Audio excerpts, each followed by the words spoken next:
Christians and conservatives need to stop falling for this.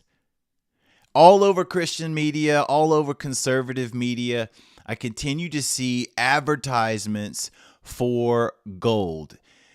Podcasts, radio shows, anything that is more conservatively bent with its political commentary or its social commentary, we're hearing more and more advertisements for gold and how gold is going to be the financial savior for your portfolio, for your financial future. And I keep asking myself, why do we keep seeing these ads? Why do we keep seeing these people talking about gold? My only solution or my only answer for that would be people must be buying it. So, welcome to the Wealth Technique. My name is Michael Baker, and we are going to talk about gold today. And being a financial services professional, someone who's been working in the industry and helping people for well over a decade, I get asked all kinds of questions. I get sent articles and I'm asked to share my thoughts on various topics. And today I'm going to talk specifically about gold. Over the weekend, I was sent an article, sent a podcast actually, from someone who was interviewing another guest, and I'm not the kind of person to put people on blast and call them out by name. I know that that's very popular on social media, and unless it's truly warranted, I tend to refrain from doing that. So I'm not going to call anybody out by name, but let's just say that there's a very conservative podcast host that's a young lady. She's very popular, and she had a guest on her show that was talking about the Great Reset and the fear and uncertainty and doubt that was pouring out of this conversation was palpable. I mean, we want to talk about someone who is truly saying, hey, the sky is literally falling around you. That's what I felt like was coming out of this person's mouth every other sentence while I was listening to the interview. So why does that matter? Well, let's talk about how gold fits into the equation. So I've got a list of topics here, and I'm going to run through them with you. Number one, most of the time when I hear people talking about gold and how you need to buy gold and invest in gold and maybe possibly get a gold IRA, it's almost 100% of the time coming through the lens of fear. It's almost completely based around a fear-based marketing strategy designed to scare people, get them full of emotion, get them full of fear, and prompt them into taking action. Now, one of the very first sales courses that I ever took years and years ago talked about how people, we as human beings, we tend to make buying decisions emotionally and then go to work on justifying it logically later. And good salespeople have figured this out. Now, I'm not saying that these are the most ethically based salespeople, but I'm saying good salespeople know that we tend to make decisions based on emotion, and then that's when we go to justify them logically. And here's the real trick. It is, there's a quote that says it's easier to fool somebody than to convince them that they've been fooled.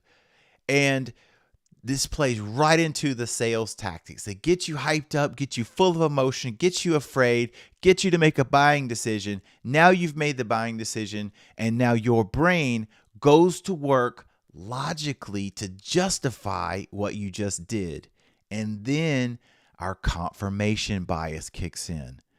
We've made this choice, and so we decide to start going after anything we can grasp, data, charts, blogs, other interviews, other quote experts to justify our logic seeking in this moment to say, hey, you've made this purchase. You weren't fooled. You weren't tricked. You weren't bamboozled.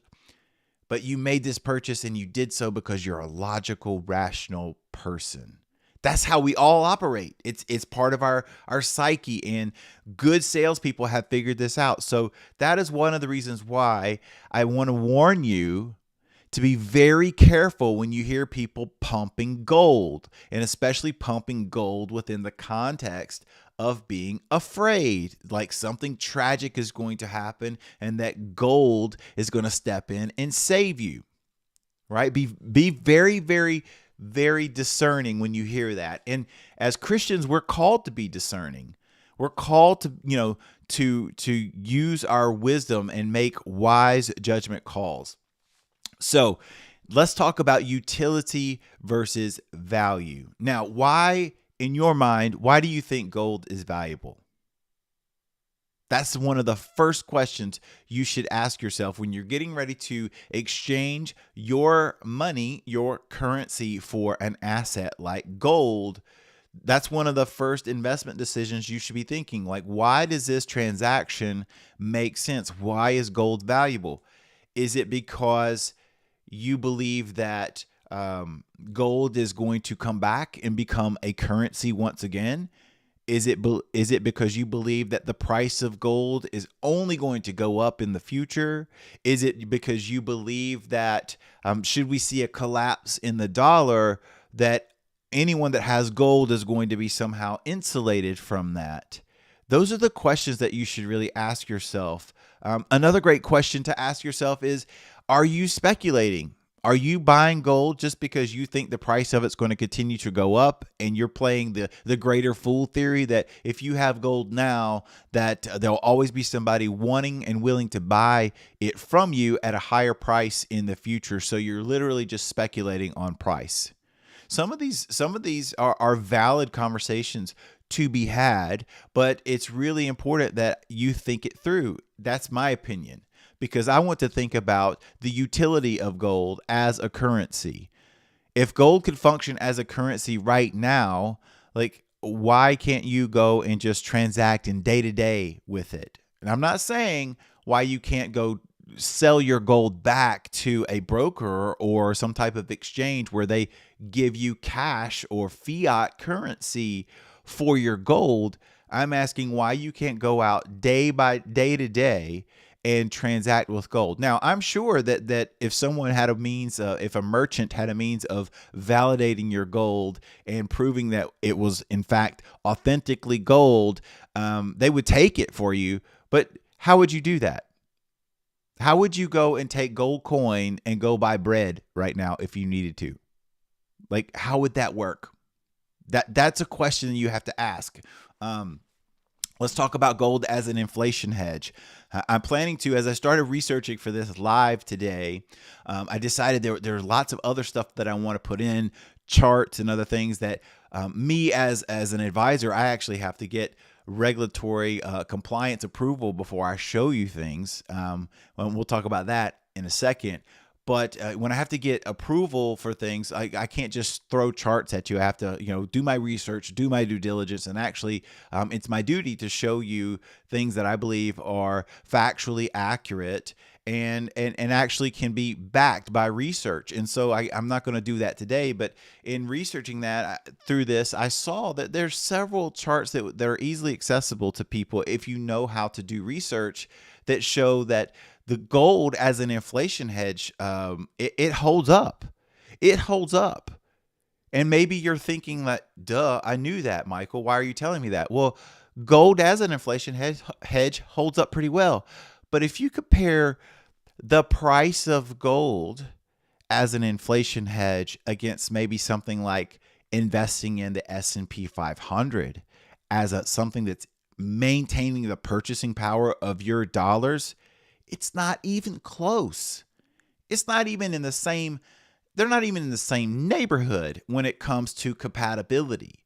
So if your thesis is gold as an inflation hedge, yes, it will hold up. Yes, it holds up. But if you're looking at maintaining purchasing power and actually seeing significant return, real rates of return, there are other investments out there that completely dust gold when it comes to the inflation hedge story. And one of the things that I would argue to look at over time is we've had inflation. We see inflation consistently. We've had a higher spike in inflation in the last couple of years because of some of the excessive money printing and the money that was actually given to consumers and injected directly into the economy. So we know we're going through that right now. Why is the price of gold not skyrocketed? Now I know the price of gold currently, at the time I'm recording this live, is up, but why is it not skyrocketed? That's a question that I honestly I would have to do a little bit more research, but I'm just curious why not, and why are there other things that have done very well as year to date when you're comparing rates of return. So, as an inflation hedge, yes, it holds up, but if you compare it against other assets and other asset classes, gold is not number one. It's not even close. All right, now this is probably the topic that prompted me wanting to do this video, and it's what I call gold hustlers, and that's people that are out there on the conservative media channels that are either giving interviews or they're talking about gold or they're actually reading the advertisements for the gold companies. And this is something that really and truly bothers me. Now, first, let me give this caveat. I do understand in this day and age that there is a business model that takes place, that if you are a media company or if you're trying to put any kind of platform together, you have to be able to operate as a business. I totally get that. And one of the ways that media companies operate is they have sponsors and they have people that pay for advertisements on their platforms. And that's just part of the media business. Totally get that. And I am totally fine with it. What I really struggle with is the lack of transparency and the full disclosures that should be required when you're talking about people's hard-earned money and their life savings. I don't think that's too much to ask, that if you're getting ready to go on the air and scare the life out of Little Miss Jones, that you at least tell Little Miss Jones that you have a vested interest in them buying whatever you're about to pitch them. That, there's, this company pays for advertisements with your company, or that you are a direct stakeholder or shareholder, or you have some other financial interest. Maybe you earn commissions or some type of percentage of the sales that are generated by using your specific commercial links or anything else like that. I don't think that's too much to ask. Here's the thing that bothers me. One of the things that person that was sent to me, they get on this show and they talk about the Great Reset and how China is going to dominate the U.S. and they're punching all of the buttons that just conservatives and Christians really seem to get when it comes to politics, geopolitics, and their current view of the world. So they terrify people and then they say, go and buy gold. But then they don't go further and tell people that this person is involved with the gold company or has a vested interest in whether or not they actually buy the gold from this specific firm that's being advertised from. I think that is extremely misleading and it bothers me to no end. The other thing that I struggle with is the amount of regulation that comes with our financial services industry. If you look at the discussion around regulation, it's almost always, how do we protect consumers? How do we keep consumers from being scammed or keep the grifters at bay? And there's all these other these disclosures that are required. Yet somehow, if you're not in financial services, you could get away with saying, I'm not an advisor. This is not financial advice. But then you go ahead and proceed to give financial and investment advice. You go ahead and tell people that they should be investing in gold, or, oh, you should buy gold, or this is what I think you should do, with that little just flimsy, half-hearted, oh, I'm not an advisor. So you're covering your quote legal basis if someone were to come back and say they bought things based on your recommendation. I think that is extremely misleading and it bothers me. And so I worry about my young people, my younger folks who tend to follow these influencers, follow people that have large social media followings, and they're don't have necessarily the financial literacy toolbox to know that everything you're saying is designed to scare the life out of them and then have them make a purchasing decision. Because obviously, if people are buying gold and people are going to these sites that you're directed to, that advertiser is incentivized to keep running ads on your program. So there's a business model at play. I'm just saying, hey, can we be a little bit more transparent about that? Lastly, and we'll talk to anybody that's an investor. If you're an investor and you're thinking about buying gold, I think that there is some compelling research for having some precious metals and having that as part of a diversified portfolio. I'm not disputing that. I'm not disputing that at all. I think that people can do some research, talk to competent financial professionals, and see where precious metals, things like gold, maybe some silver, these things, depending on your view of the world, the kind of investor you are, your long-term financial goals, investment goals, how you see yourself as an investor, I think there can be some positions that you may want to consider as far as having them part of an overall diversified portfolio. But I think it needs to be done in the proper context. And so many times what I see are scare tactics designed to drive people into a sales process where they make these emotional buying decisions. And then now they're stuck with something that may not have been a good move for them, but they feel better because you scared them, and they think that falsely they believe that this is going to somehow be their savior. So it's one of those things that I think that there's more to unpack here, but I wanted to take a few minutes today, hop on this live, and share with you some ideas of when people ask me about gold, this is what I think. And it does happen from time to time. So I'll leave you with this.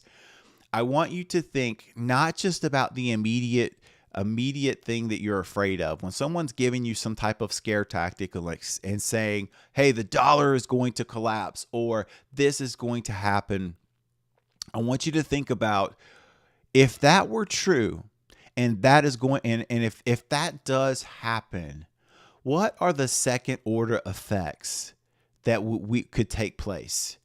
Like, do you think if we can't get food in the grocery stores that people are going to care about who's got gold coin and who doesn't? If we can't feed people, do you think it matters who's got gold coin and who doesn't have gold coin? If operations shut down, meaning police, the firefighters, infrastructure, sanitation, if that stuff shuts down because people can't get paid, like the dollars collapse and there's no value in their currency, so the people are not going to go and work and do these jobs, some of them life-threatening jobs. If that shuts down, do you think that people who have like gold coin are going to be insulated from that? You see, that's a scary environment. And I don't think people are really thinking it all the way through. So one of the things that I tell anyone that's thinking about buying gold, I think if you want to buy some gold and have some gold coin in your safe, I don't have a personal problem with that. I just want it to make sense for your overall plan. Do I think you should have half of your net worth in gold? Probably not. But if we're looking at that type of scenario, what other precautions are you actually taking? What other precautions are you actually taking? And I'll leave you with this, because I started out, one of the things that really frustrated me, I mentioned Christians and I mentioned conservatives, and the show that was sent to me was by a Christian conservative host, and she allowed this person on her show to basically scare the life out of people. And then she ended it with, we know that God's in control and God's going to take care of us. And I take exception to that, because if we truly do believe that, if we truly believe that God is sovereign, he's on his throne, and that God is in control, and that whatever God wants to happen and is in his will is going to happen. Do we think that our actions here are going to stop it? Do we think that if we vote this person, or we vote that way, or we buy this gold bar, that that's going to stop the sovereign will of God? If we do, that is so misguided. So thank you so much for joining today. If you like this live, we try to do this every single Thursday, 9 a.m. Eastern time. Thank you for watching. Give this a like and let me know if there are other topics you want to dive into on a Thursday live. We'll talk to you next time.